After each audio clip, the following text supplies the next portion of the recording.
Too Simple isn't the only company developing technology for self-driving semis. Competitors include Waymo, which shares a parent company with Google.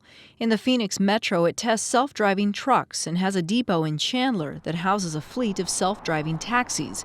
It opened up shop here in 2016 and plans to expand in Mesa later this year. All right, closing the door. We got a ride with Des Hatathli, Waymo's local policy and community manager in Arizona. We have a couple options here. You can actually use the start ride button here on top, or you can hit the start ride button on the screen. I'm in control of You when this are in vehicle control. takes off. You start us off. All right. Other features include a button that tells the car to pull over. Another button puts a passenger in touch with support staff. Much like Uber and Lyft, Waymo rides get requested through an app called Waymo One. So far, service is only available to about 1,000 early riders, with most users ending up on a wait list. Feedback from early riders helps Waymo in its goal to eventually remove safety drivers from its vehicles. But we have a couple of different sensors built on board on all of our vehicles. We have a vision system, which is the camera system located up in the dome. We also use a combination of LiDAR and radar sensors. They're located all the way around the vehicle, but it gives the car the ability to see 360 degrees around for about 3 football fields up in length. I'm just checking because that seemed like maybe a risky turn, but we made it fine. Sure. So is there a person or, I mean, who's really assessing, let's say the technology's there, but there are also moves that we can't predict what other humans are going to do. Yeah, as humans, we can't predict, but the AI and the machine learning capabilities on the vehicle does take that into consideration.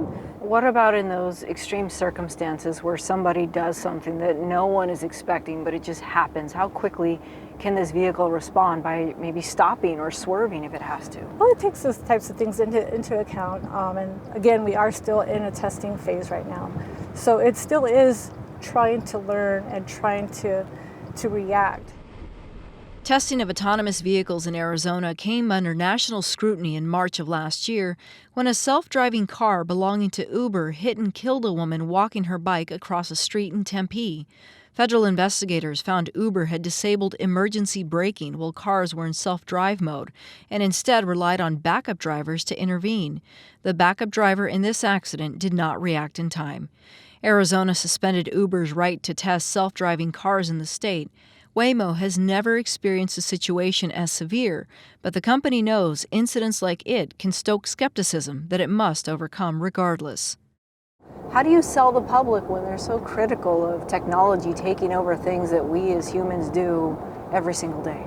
Well, the technology is relatively new. I know there is a lot of apprehension about giving your control of the car away to a robot, but I think what we'd like to do is be able to start the conversation early.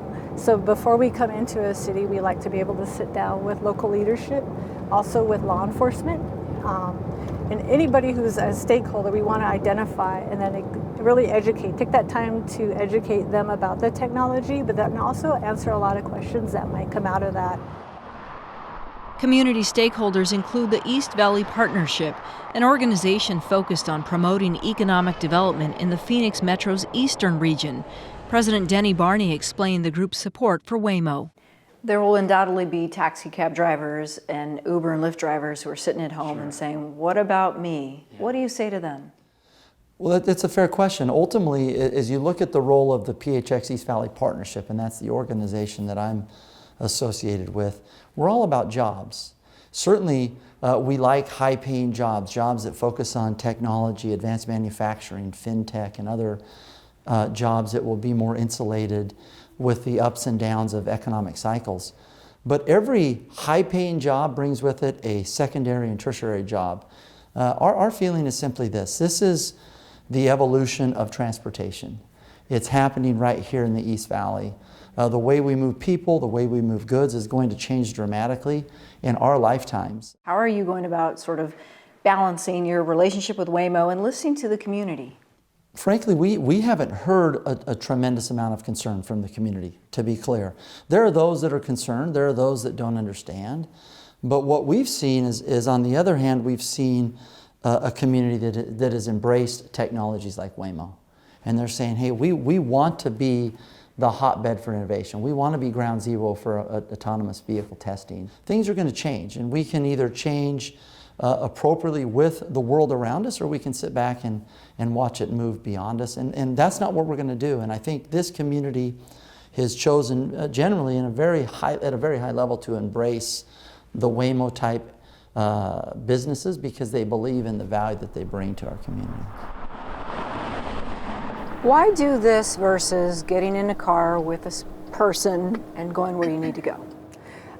So I think the great thing about what we have here as a ride-hailing service is the fact that you're getting the same vehicle every time. And when we actually remove the safety driver out of the car, then you really would get that peace of mind of not necessarily getting in the car with a stranger, because you'll have the Waymo be your driver and be there to pick you up and take you where you want to go.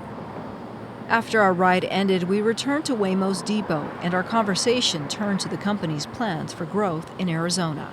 Let's look into the future about 5 years. How does this change? What's different? Our goal is to continually add more vehicles to our fleet, also to increase our current service area from expanding from the East Valley further into the Phoenix metro area. We are also looking at opportunities that this technology might bring to existing transit services. For example, here in the Valley, we have a partnership with Valley Metro. So we are actually examining last mile options that a user might want to use and incorporate into the routes if they want to take or commute on the light rail. This technology is very transformative, but at the same time, we don't necessarily want to be very disruptive on existing transport services. We'd rather enable and kind of lend our technology and our services into the existing transport. About how many people do you have employed here in the Phoenix We have area? hundreds Okay. that we have here at this depot, and then potentially when we open our second location, we will be employing hundreds there as well. What's really exciting is that with the new technology and the new opportunities to create new jobs, indeed, there's probably a lot of jobs out there that we haven't thought of that we're going to be needing down the roadway. It's very exciting to think about how that's going to transform both our business, but also the local cities and economies. The fleet that you have here, we see people who are driving them, but eventually the people won't be driving the vans anymore. So what becomes of them?